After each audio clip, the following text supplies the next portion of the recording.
I think we can get started. Our good friend Tradium here seems to be everywhere, which we appreciate, and he'll be recording and distributing for us. So shout out to Tradium being a helpful OG for us, getting the word out about what we're up to and helping spread these conversations. So thank you. But yeah, I'll go ahead and kick things off. Nigel, Nico, welcome. We are continuing our core spotlight series where we are having AMAs with protocols and DAOs interested in trying to win a Tokamak reactor as part of our third core event. And so we are introducing various protocols with our community, discussing what they do, possible synergies together, just an opportunity to learn more about the types of people that we could work with in the future. So Nigel, Nico, welcome. Glad to have you here today. Hello. Thanks for having Thanks us. for having me. Looking forward to chat with the team. I'm also looking forward to it. One more piece of housekeeping. If anyone in the audience has questions during the AMA, go ahead and drop them in the Core3 channel on the left. And that goes for Nigel, Nico. If there's any collateral or information you'd like to share with our pilots in the community, that Core3 channel is also going to be the place to drop them. So hoping to hear some questions, and we'll get them answered here towards the end of the conversation. So, gentlemen, to kick things off, could you give us some background both on yourselves and introduce what Immutable X does to the community? Cool. Let me introduce myself. I can do the introduction of the Immutable X protocol and community as well, but later on after Nico introduces himself. Hello, everybody. My name is Nigel. I've been with Immutable for about a year now. My current role is to work on community specifically, but I've been through a number of roles in Immutable as you do in a startup. For example, I was very involved in building / launching the token last year. I was working on product stuff as well for a few months. Worked on support and community, so I've been around the entire company. Looking forward to chat with everybody. My past background was in SaaS, and then before that, I was in management consulting. So yeah, that's a quick TLDR on me. Passing the mic to Nico. Thank you, Nigel. I've been around for a few months, piggybacking off the success Nigel's had in the role before me, part of the tokens team, doing a lot of ops strategy, getting people, processes, systems up to date. Bit of a jack of all trades, if you will. My background before this is quite diverse. Did property development, did some management consulting, did some investment banking. Honestly, I have a really short attention span, and I think that suits me well to crypto, which is why I'm here. There's a lot to keep up with, so yeah, hopefully you can pay attention to all the protocols launching on a daily basis. So, well, awesome. Thanks for the background on both your career histories. Can you introduce Immutable X to the community? What do you guys do? Yeah, definitely. So I'm sending some collateral in the chat right now, just like a quick link and some two pictures to help with the discussion. But basically, our thesis is the way you trade NFTs right now is broken. Simple as that. And why is it broken? It's what we label it as is order fragmentation. And what does that exactly mean? So imagine you as a seller. If you're trying to sell an NFT, you need to list that in multiple marketplaces right now, especially in layer one. And if you're a marketplace, when you're trying to sell stuff from your marketplace, you're limited to your storefront or the number of people who actually visit your website. And we think that's like a very old way of thinking about trading, especially NFTs, which is inherently quite not liquid. And we want to bring NFT liquidity to the world, into the entire market. And we think there's a better way to trade NFTs. And that's where the Immutable X global order book comes in and is a key feature of the Immutable X protocol. So if you take a look at the Core3 channel, I posted two pictures there. The picture at the bottom is basically how marketplaces work right now, especially when you're trying to trade an NFT. You have the blockchain, each marketplace has their own order book, and each has their own exchange contract, etc. So there's really very difficult, it's really actually very difficult to move your trades or NFTs from one marketplace to another. What we're trying to do is basically just to aggregate all of that into one core order book so that anybody, a seller, a buyer, a marketplace, can just have access to that and can very easily sell and trade their NFTs wherever they want. So that's composability to the extreme, or interoperability to the extreme. That's the simple TLDR of the global order book. I can share more if you have any questions on that, but there's a number of other benefits that we offer to that as well. For example, we do this in a layer 2, so we're a ZK rollup. As a ZK rollup, we're super secure. I can get more into that later as well. As a layer 2, we're gas free.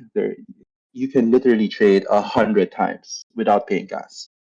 So that's a huge benefit compared to layer 1. Third is we are carbon neutral. So because we are rolling things up and we're aggregating things, we spend a lot less gas, and we're offsetting, I think, 99% of a normal gas, the normal gas transaction, and therefore the carbon emissions by using our layer 2. And we have a strong network of brands. I don't know if you've heard of us. We've worked with TikTok, GameStop, etc. And obviously we have a token. So that's like a quick TLDR. Happy to deep dive into specific things that people might have questions about on that.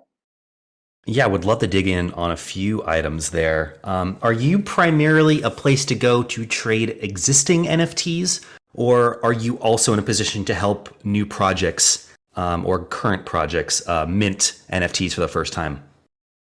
Any of those is totally okay with the IMX protocol. You can move your NFTs into layer 2 with us. Or what our preference is actually is for new projects to just mint their NFTs on layer 2 because they can mint for free. They don't have to pay that minting transaction. And their customers don't have to pay for that minting transaction as well.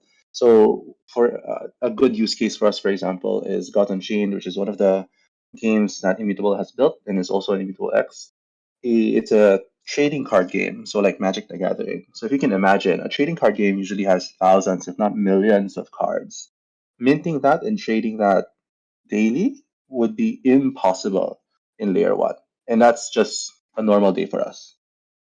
So let me bring up an example that I'd love your feedback on. In the past few days, I believe the apes from Yuga Labs did a mint. I'm curious if you could weigh in on sort of introduce like what that looked like from your side, just like as a quick example, and what it would have looked like had they been using a solution like Immutable X for that mint. Yeah, definitely. So obviously everybody knew what happened in the gas wars that came to be because of the super popular land sale during the weekend. I believe our founder, Robbie, even reached out and said, hey, we're reaching out to Yuga Labs to see if they'd be keen to collaborate. Because if they did it in the layer 2, let's remove the bias from Immutable X already, right? If they did it in the layer 2, then nobody would have had to pay gas. The transactions would have taken seconds rather than having a long wait time. Yeah, there's no reason why you couldn't have just used a layer 2 and used a layer 1 instead. I don't have the numbers in front of me, but I believe tens, if not over $100 million was wasted in gas fees on that. So clearly it was using 100 million. yeah, that's a lot of money that go to the Ethereum miners, but not necessarily the people trying to acquire these NFTs. Yeah, exactly. So there's a lot of inefficiencies there. So the gas fees, the carbon emissions, the wait time, just the effort of people, right? And like if you wanted to make this, if you wanted to open up this ecosystem to normal people, then that would have been very difficult just because of the gas fees. Like the normal people who wanted to get into the ape ecosystem would have been priced out effectively. So if you remove those gas fees, that's at least one barrier less to get more people into the ecosystem. So I think that's the kind of vision we're trying to get to, getting into the mainstream. Makes sense. So I'm on your website, which is immutable.com, and I'm reading that you are the first layer 2 for NFTs on Ethereum. So you're helping Ethereum scale. But I'm curious if you can talk about why an L2 solution would need its own native token. Why an L2 solution would need its own L2 token, right? So the tokens, I'm sure Nick, who is in the tokens team, will have a better view of this in particular. But for us, the token is really there to supercharge, number one, supercharge the ecosystem. And number two, share that value with everybody who believes in the ecosystem. So at the end of the day, we believe that we want our entire mission. So I guess this actually deserves a little bit of a backstory. Our founders built Immutable X and a blockchain game mainly because they felt the pain of playing a game and not having ownership of their items, and then just getting burned when things didn't go well with that game, right? So we're a true believer of ownership and giving power to the people who are actually adding value to the ecosystem, and that's a main driver of giving these tokens or creating these tokens and sharing it with the world, is to be able to give access to people to have ownership about with all the things that we do.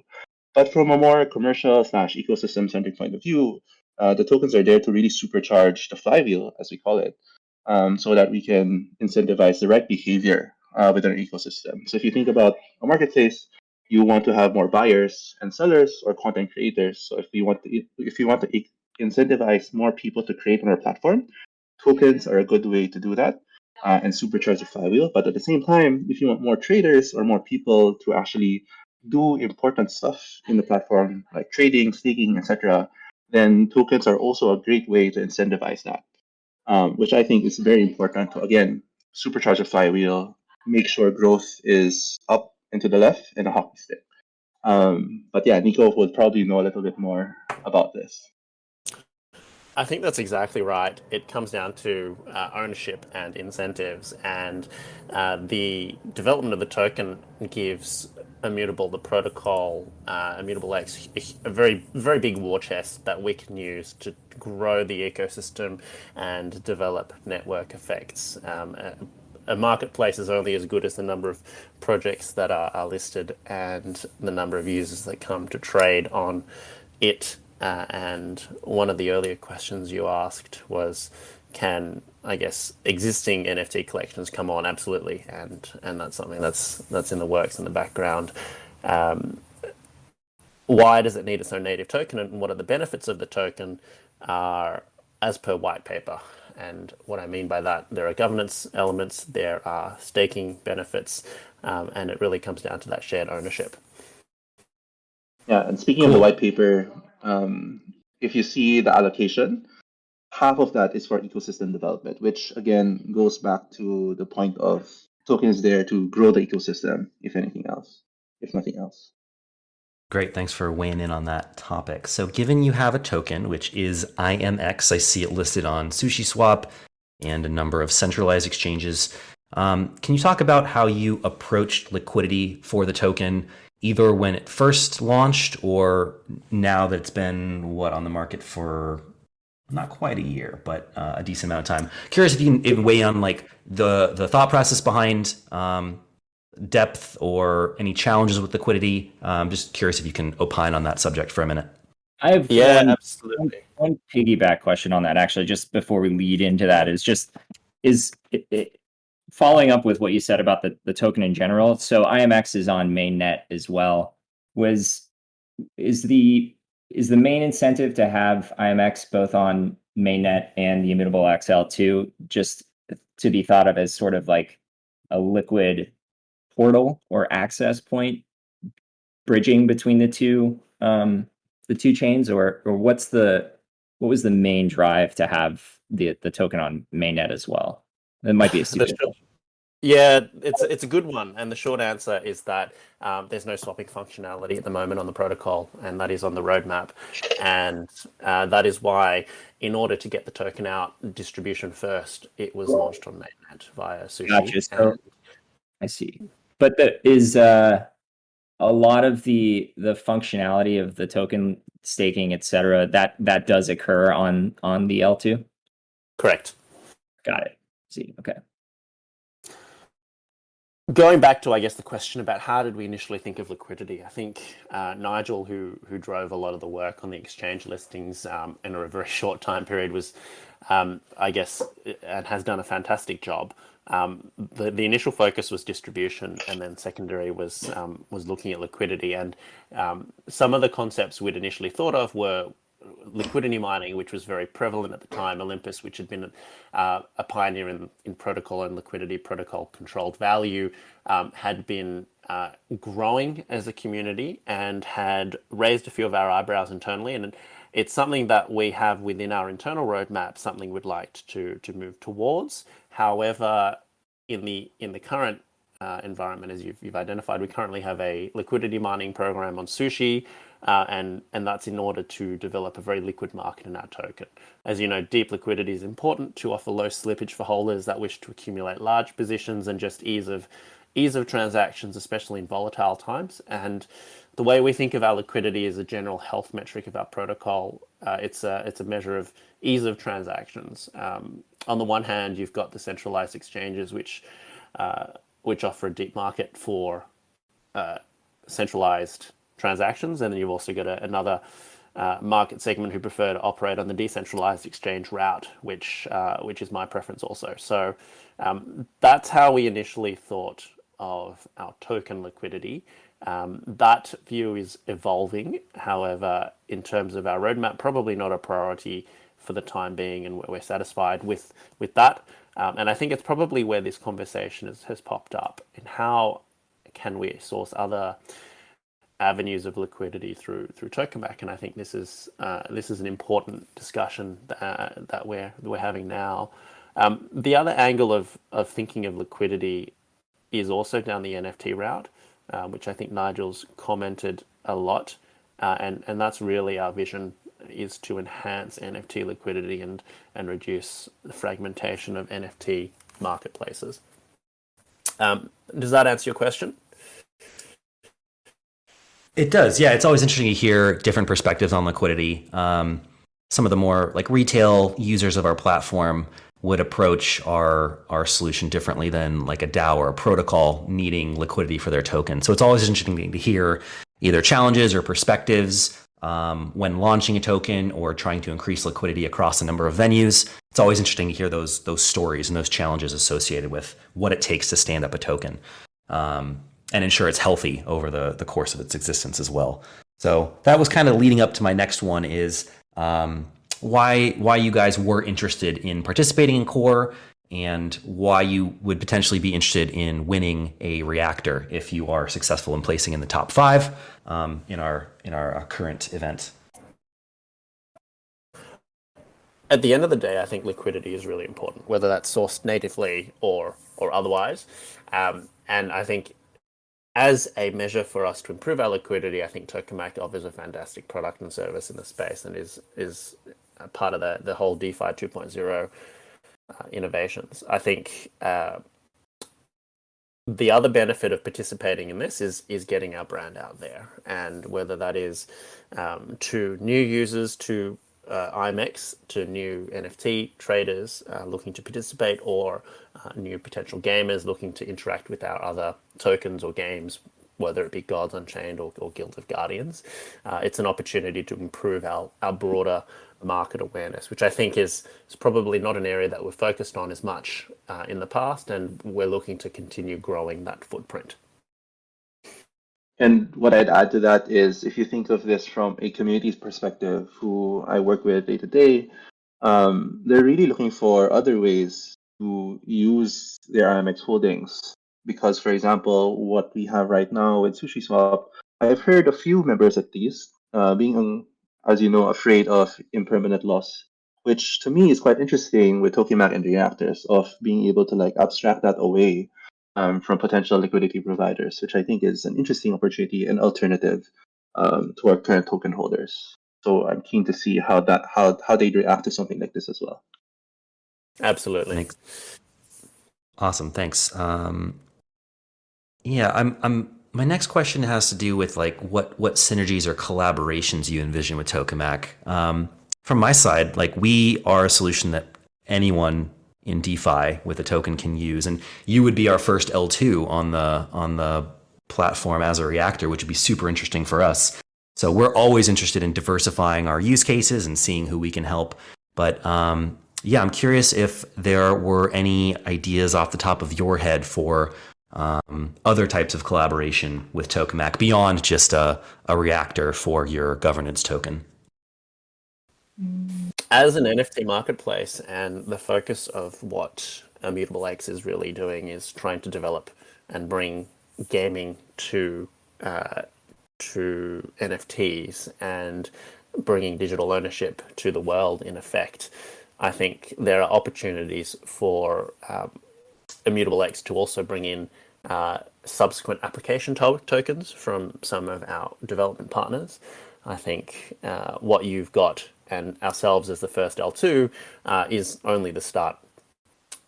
As you know, L2s are a bit of a growing narrative at the moment across Twitter and the blockchain ecosystem. I think there are lots more opportunities to see these projects grow and develop, and in due course develop their own tokens that will also benefit from liquidity, from the benefits to Tokamak. That's clear to me. However, it's always a bit opaque. The other element from our side, obviously, is bringing in liquidity to our token is super helpful. Being able to offer single-sided staking to our community without the risk of impermanent loss is super helpful. Directing it to Sushi and benefiting from the Sushi emissions and IMX emissions is also super helpful for Tokamak's intent to grow protocol-controlled value. Yeah, and piling on to that idea. Sorry, Nico, were you going to say something? Should I? No, I was literally going to say Nigel's got some more thoughts, I'm sure. Yeah, so pardon me if this is a crazy idea, but I am always usually full of crazy ideas. But when you were asking that question, the crazy idea that put into my head was like, what if there were reactors as a service, right? Like if you think so, Immutable X, we're on, as Nico mentioned, we're onboarding games left and right. We want to be the place games trade their NFTs, and there's like a ton of NFT gaming companies that are just launching, and all of them will probably want to be in Web3. They will probably all, at least at some point, want to have their own tokens, and all of those will probably have some sort of liquidity question or problem come up when they're trying to launch their token, and everybody's going to be in layer 2 as well. So how can we make token liquidity as a service super available and easy to access for any other game slash app that launches on layer 2? And what I think is exciting about that is layer 2 is designed to be mainstream. It's designed to be catering to the next billion users out there for Web3. And how do we scale together both tokens and token liquidity for all of these companies and apps that are going to be launching 2 or 3 years from now? And I think that's exciting. That there's like a ton of opportunity there that's still untapped. Totally, that is super exciting, and that's where we want to move to. So in our initial launch, we're doing these core events, and that's our process to have the community weigh in and vote for the projects we're adding during our initial rollout phase. But our future is certainly one where we have permissionless reactors, where any protocol, any GameFi, any NFT project with their own governance token would be able to show up on our platform and be able to set one up so that they'd be in control of establishing deep liquidity for their own native tokens. So absolutely more than happy to partner with you and make our services available to your growing community. I think that would be a tremendous route for collaboration here in the future, because ultimately we want to be a layer that sits on top of DeFi, and we want to be cross-chain. We want to work with any protocol, no matter what they're doing, as long as they have a governance token and have a need for liquidity. So super interesting idea that matches really nicely with our roadmap and what we want to accomplish. Awesome. Glad we're aligned. Yeah, more to talk about there for sure. Awesome, gentlemen. What would the most successful version of Immutable X look like? I'm curious. If everything goes right, bull market, you crush development, you hire all the right people, you accomplish all your goals. What does that look like for you? And I'm curious what it would take for you to get there. Yeah, definitely. Nico, feel free to chime in. But in my view, it's really owning gaming, the first and foremost. Like, we believe a lot of the utility of NFTs and NFT trading will come from gaming. And we want to own that space. There's like a lot of room to grow. Gaming is a $300 billion market or something like that. And I think NFTs are only at 10 billion. It's scratching the surface. And as Web3 and gaming grows to the full potential, we expect gaming the market share of blockchain gaming to expand exponentially, and we want to be the leader in that space. And I think that is super exciting. And after gaming, it's just everything else that NFTs will touch. We want to be the leader of that. Nico, feel free to 100%. again. Yeah. Sorry for cutting in. No, go ahead. I was just gonna say, feel free to chime in as well. Yeah, I was going to add that. To me, what does the future look like? What does success look like? To me, it's a world where people are using Immutable X without realizing they're using Immutable X. And that may take the form of playing a game, conducting an in-game transaction that may or may not use NFTs. And the vision that we're building towards is likely to use NFTs, that the players need not know they are transacting NFTs on a blockchain that is settled to layer 1 on Ethereum. And this is really exciting because I think most of us would agree, A, we are early, and B, it's not user-friendly generally for mass adoption. I think there's many steps we need to get there. Success for us is being able to onboard millions and millions of people that use blockchain and use NFTs but don't realize they're using it. And in doing so, we are able to bring in not just the gaming elements, but also every other vertical and every other industry segment. But this is the vision, mission, and this is the big, hairy, audacious goal. Well, I certainly hope you get there, and I hope we're able to assist in that journey as well. Any items on your roadmap in the next couple months that our audience should look out for? Anything fun, anything exciting, anything you could not necessarily leak, but perhaps anything publicly available that you guys would want to share with our community for what's coming up here in the near future? Yeah, for sure. There's like a few things that it's not really a secret, but it's upcoming and some of the biggest things that we are excited about. We have a big push right now of integrating with as many top marketplaces as possible. So, for example, we announced OKX, NFT Trade, GameStop is upcoming. We have so many more marketplaces that we're excited to announce that is like in the middle of being integrated and partnered with. And that's coming in like a few months. I'm super excited for that to happen. And also the games. Like there's been a few games that's been under construction for a while now. I don't know if you've heard of them. For example, Illuvium, Emperor Sword. We're working closely with these partners, and we're trying to push for just a smooth transition and integration overall. And when it finally launches, I don't have the dates right in front of me, but when it finally launches, I think it's going to be a really great proof point to the world that blockchain gaming is here, and it's going to be a lot of fun.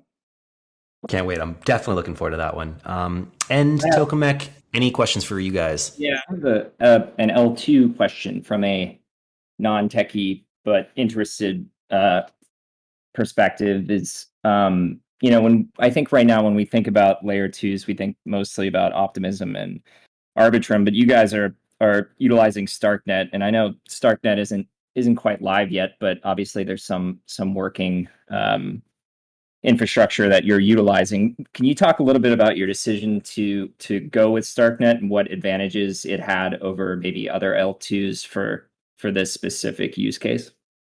Got it. I will try. I'm obviously not technical as well, Nico. I'm not sure if you are across this question, but from my understanding and my own research when I was joining the company as well, Starkware and their Stark proofs, there's a fundamental difference between what Optimism does. For example, that they use is a fault proof or fraud proof, if I remember correctly, and then ours is something like a validity proof. And in my opinion, from a non-technical point of view, the key benefit of that is when somebody wants to withdraw money from our platform, they can do it within a day. Like it's automatically. Whereas in Optimism, there is a 7-day period between trying to withdraw your money and actually getting it, right? So that's not necessarily bad, but it is inconvenient waiting 7 days for your money. And I'm a strong believer that if somebody wants to have their money, you should just give it to them, right? You shouldn't be there shouldn't be this long, inconvenient waiting period when you do that transaction or withdrawal, which I think is generally, from again a non-technical point of view, a strong benefit. Obviously, I'm sure there are a lot more technical benefits there, like I don't know, security or the difference between Stark proofs and like what Optimism uses. But I'm sure an engineer would be able to answer that better than me. Nico, I'm not sure if you have a little bit more background on this. No, I think that was well answered. It really comes down to the way they settled back down and the speed of transfer. I mean, you can always pay a fee to Synapse if you want to transfer immediately, not from Optimism or Arbitrum, but that's an additional friction that the user shouldn't be responsible for. But it comes down to each user's decision at the end of the day. And we wanted to offer something which was faster and, in our mind, better for our users. Sweet. Thanks, guys. Awesome. Thanks for having us today. Happy to answer any more questions. I'll hang around in the Core3 chat. I'll probably reply slow, but I'll try to answer any other questions that the audience has. Yeah, this has been great. The one thing I was going to ask is if someone wanted to keep track of your progress, where should they go to follow Immutable X? Yeah, definitely. Please do follow our Twitter account and our Discord. Like, join our Discord right now, and we have announcements and events, reminders every week. And Twitter, obviously, that's where everything is happening. Please follow us as well. I'll drop some links in the Core3 chat. Perfect. That sounds like a plan. Well, Nigel, Nico, thank you both so much for joining us today. It's been a great conversation. Really appreciate it. Thank you for having us. you. Thanks for the invite. Yeah, thanks so much, guys, for coming in. Appreciate it. All right. Take care, all. Thanks. Thank you.